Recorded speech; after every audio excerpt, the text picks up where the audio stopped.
আমি আর স্বপ্ন দেখব না, আমার স্বপ্ন দেখার স্বাদ মিটে গেছে। আমি আপনাকে বলছি, মানুষ কখনো স্বপ্ন ছাড়া বেঁচে থাকতে পারে না। মানুষকে বাঁচতে হলে স্বপ্ন নিয়েই বাঁচতে হয়। একটি কাগজের পাখি উঠতে পারে না কেন জানেন?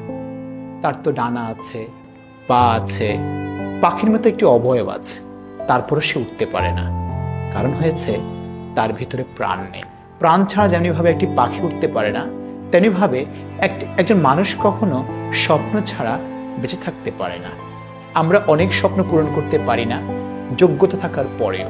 কারণ হয়েছে এই স্বপ্ন পূরণ করার জন্য আমাদের যে পরিশ্রম প্রয়োজন, আমাদের যে দৃঢ়তা প্রয়োজন, আমাদের যে সময়ানুবর্তিতা প্রয়োজন, সেটা আমরা অনেক সময় ইনভেস্ট করি না।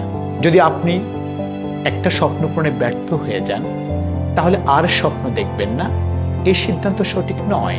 এই সিদ্ধান্ত আপনাকে জীবন যুদ্ধে পেছিয়ে দিবে। যে মানুষটা হসপিটালের বেডে শুয়ে আছে, মৃত্যুর সময়কাল গুনছে, আপনি যদি তাকেও প্রশ্ন করেন আপনি কি এখনো বাঁচার স্বপ্ন দেখেন, সে তখন আপনাকে বলবে হ্যাঁ, সে এখনো বাঁচার স্বপ্ন দেখে। মৃতপ্রায় মানুষটাও তার মনের এক কোণে বেঁচে থাকার মতো সে একটি স্বপ্ন দেখছে। তার আপনি কেন স্বপ্ন দেখবেন না?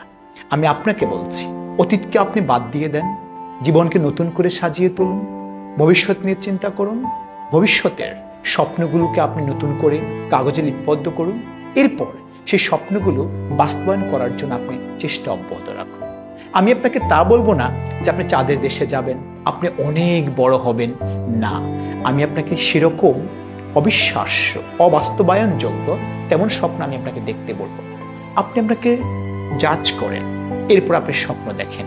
তাই আমি আপনাকে বলছি, স্বপ্ন দেখা বন্ধ করবেন না, স্বপ্ন নিয়ে বেঁচে থাকুন, স্বপ্নের মাধ্যমে জীবনকে সহজ ও সুন্দর করে তুলুন।